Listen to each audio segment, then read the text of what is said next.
Dear children, welcome back to my channel Sunana Dogra. I am your social studies teacher and today we are going to continue with the 13th chapter class 10 social studies Gujarat board manufacturing industries. In the last part we have learned about what is an industry and what types of industries are there.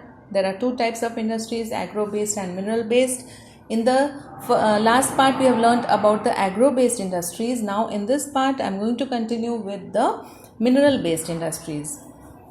So, iron and steel industry is the axis of modern industrial and the economic development. It is considered to be the base industry क्योंकि iron और steel जो है बहुत ही important industry है. इस metal को use करके हम बहुत सारे products बनाते हैं जो हमारा अदर कंस्ट्रक्शन प्रोडक्ट्स है, इवन मशीन्स जिससे हम रॉ मटेरियल्स दूसरी तरह के या फिर बने हुए प्रोडक्ट्स को प्रोड्यूस कर सकते हैं. उन सभी को बनाने के लिए जो मशीन्स और अदर कंस्ट्रक्शन मटेरियल्स हैं वो सब भी आयरन एंड स्टील इंडस्ट्री से ही आते हैं. So it is called as a key industry. The first factory in India to produce iron was established in Porto Novo in Tamil Nadu. तो तमिलनाडु में पोर्टो नोवा में first factory of to produce iron was established. It was closed due to some reasons, लेकिन वो successful नहीं हो पाई और उसे बंद करना पड़ा.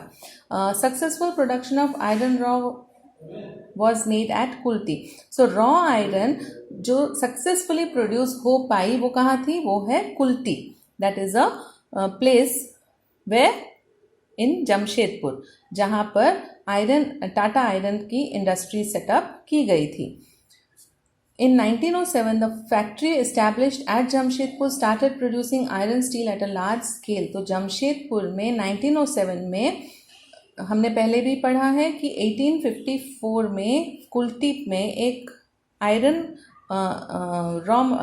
प्रोड्यूस करने की फैक्ट्री सेटअप की गई थी जो कि बंद करनी पड़ी और फिर 1881 में वापस रीस्टार्ट हुई और फिर 1907 में उसका सक्सेसफुल प्रोडक्शन होने लगा. सो 1907 में the factory established eight Jamshedpur started producing iron steel at a large scale.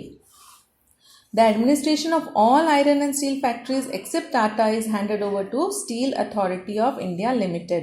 तो जितनी भी आयरन एंड स्टील फैक्ट्रीज हैं उन सबका एडमिनिस्ट्रेशन कौन देख रहा है? उन सबका administration steel authority of India limited देख रहा है. लेकिन सिर्फ टाटा इंडस्ट्रीज जो हैं उनका वो पर्सनल एडमिनिस्ट्रेशन है, वो किसी के एडमिनिस्ट्रेशन के अंडर नहीं है. So India ranks 5th in the world in iron and steel production. तो पूरे वर्ल्ड में इंडिया का रैंक आयरन और स्टील प्रोड्यूस करने में 5th नंबर पर है. Then we come to the aluminium refining industry. After iron and steel industry, aluminium refining is another important industry. This mineral is light in weight, strong, malleable, smooth conductor of electricity and rust proof. तो iron और steel के बाद जो सबसे ज़्यादा use होने वाला और सबसे ज़्यादा इम्पॉर्टेंट मेटल है वो कौन सा है? वो है एल्यूमिनियम. बिकॉज एल्यूमिनियम जो है वो बहुत ही लाइट वेट है, बहुत ही स्ट्रॉन्ग है, बहुत ही मेलिएबल है. मतलब हम उसे किसी भी शेप का आकार दे सकते हैं और वो बहुत ही स्मूथ कंडक्टर ऑफ इलेक्ट्रिसिटी है. And the best part is that it is rust proof. Bauxite is aluminium ore. तो एल्यूमिनियम बनाने के लिए हमें किसकी ज़रूरत है? रॉ मटेरियल की, bauxite. Then 40 to 50% of the expenses is incurred in electricity. तो एल्यूमिनियम बनाने के लिए हमें दो चीज़ों की बहुत ज़्यादा ज़रूरत है और वो है इलेक्ट्रिसिटी और बॉक्साइट. इसलिए एल्यूमिनियम की जो भी फैक्ट्रीज़ हैं वो कहाँ पर पाई जाती हैं? वो ज़्यादातर जहाँ पर हाइड्रो इलेक्ट्रिसिटी प्लांट्स हैं एंड जहाँ पर बॉक्साइट भी इजीली अवेलेबल है वहाँ पर ही हम एल्यूमिनियम फैक्ट्रीज भी देखते हैं. Then copper refining. The usage of copper has increased due to its properties such as easy conductor of electricity and it can be mixed with other minerals easily. तो copper की जो main important quality क्या है कि वो बहुत ही easy conductor of electricity है, plus उसकी जो सबसे इम्पॉर्टेंट क्वालिटी है वो ये है कि कॉपर को हम किसी भी दूसरे मिनरल के साथ इजीली मिक्सअप कर सकते हैं. The first copper refining unit of India was established by Indian Copper Corporation.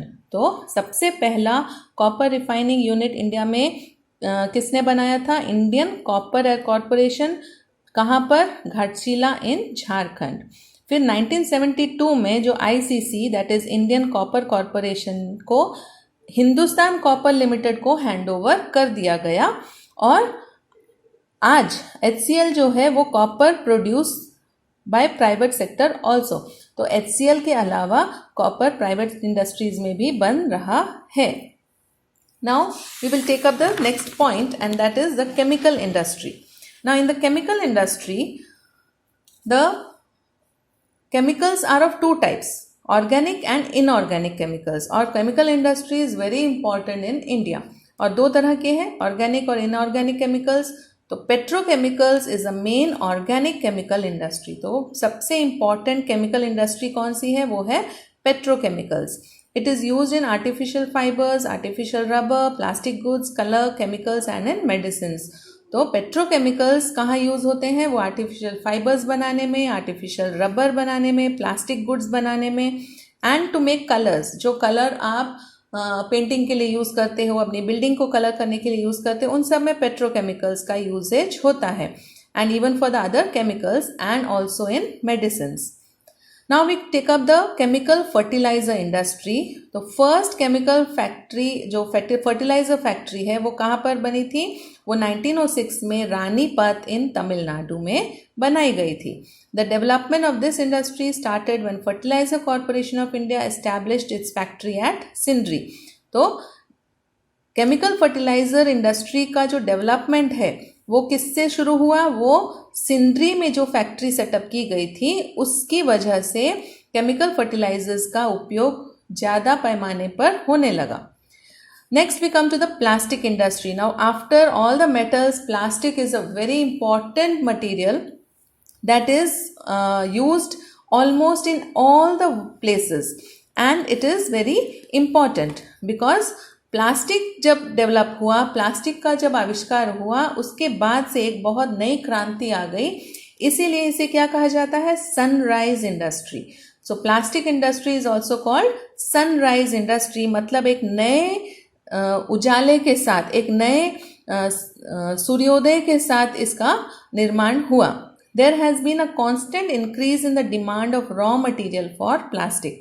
तो प्लास्टिक के रॉ मटेरियल की बहुत ज़्यादा डिमांड थी और आज भी बढ़ रही है। Plastic is water proof and can fit into any mould. और प्लास्टिक को हम किसी भी मोल्ड में, किसी भी आकार में बना सकते हैं। हम chairs, tables, so many things that are seen in our house are made from plastic. It is also used in packing chemicals, textiles. तो केमिकल्स के साथ उसका कोई रिएक्शन नहीं होता है, इसलिए हम केमिकल्स को भी उसमें पैक कर सकते हैं। टेक्सटाइल्स, फिर building construction, vehicle manufacturing, electronics, इन सब जगहों पर प्लास्टिक का यूसेज बहुत ज़्यादा है। Then we come to the cement industry. Cement is inevitable in construction of roads, dams, and India ranks second after China in cement production. तो हमारे घर, हमारे roads, हमारे dams, सभी कुछ सीमेंट से बनाया जाता है और इंडिया सेकंड रैंक में आता है चाइना के बाद सीमेंट प्रोडक्शन में। And it produces about 6% of the world production. तो 6% वर्ल्ड का जो प्रोडक्शन है वो सीमेंट इंडस्ट्री इंडिया में होती है। Limestone, coal, gypsum, bauxite, clay are the raw material for cement industry. तो limestone, coal, gypsum, bauxite, clay का और इसके साथ थोड़े से और दूसरे भी चीज़ें हैं जिनको यूज़ करके हम सीमेंट बना सकते हैं। Railways manufacture the equipment of its own requirement by itself. तो रेलवे इंडस्ट्री जो है वो अपनी ही खुद की एक अलग इंडस्ट्री है जहाँ पर उनकी रिक्वायरमेंट के हिसाब से वो अपने हर इक्विपमेंट को तैयार करते हैं, such as railway engines, passenger coaches, goods coaches.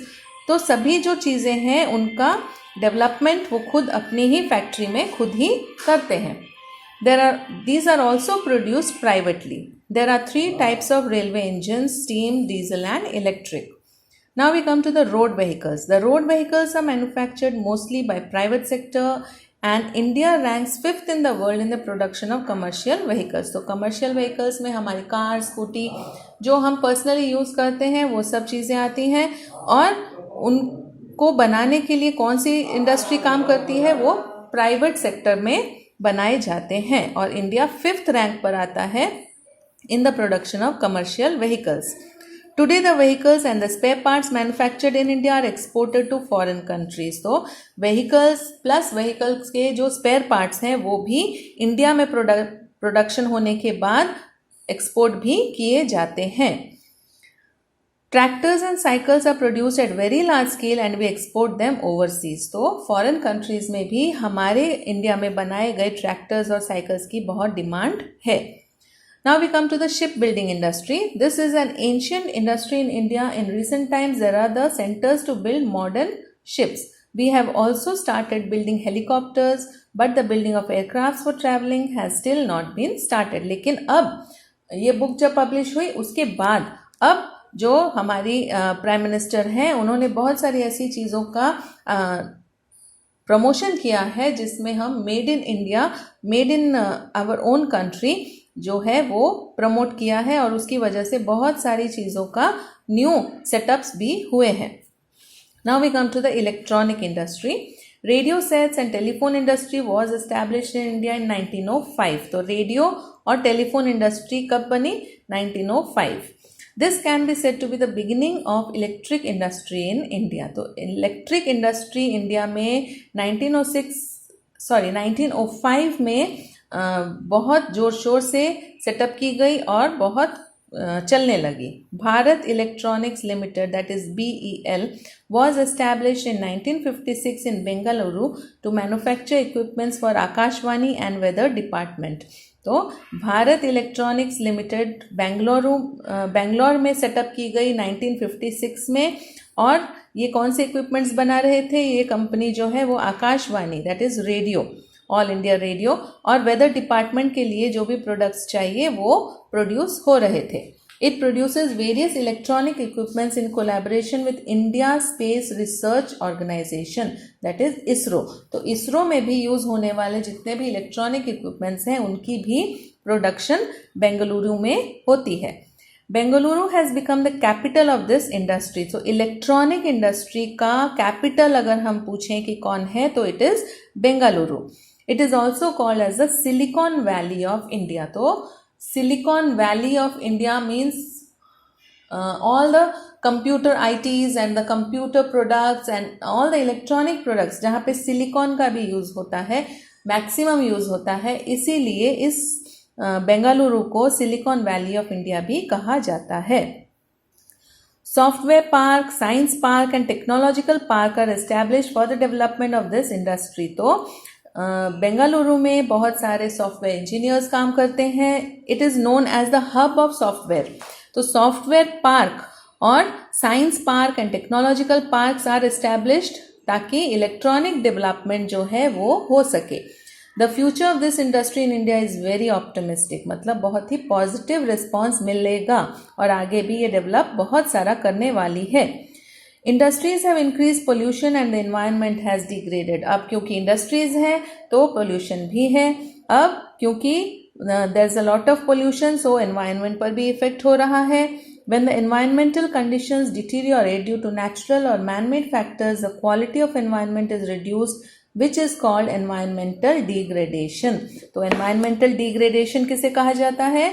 जो एनवायरमेंटल कंडीशंस डिटीरियोरेट होती हैं ड्यू टू नेचुरल और मैन मेड फैक्टर्स, तो वहाँ पर quality of environment is reduced, that is why it is called as environmental degradation.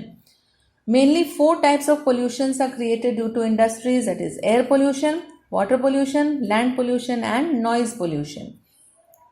The amount of pollution can be reduced with proper planning for industrial development. तो जितनी भी industries हैं अगर वो proper planning करें, अपनी जितनी भी उनकी चिमनीज हैं या फिर पोल्यूटेड वाटर का आउटलेट्स हैं उन सबको प्रॉपर डिस्पोजल करें तो ये सारी पोल्यूशन की प्रॉब्लम्स भी सॉल्व हो सकती हैं.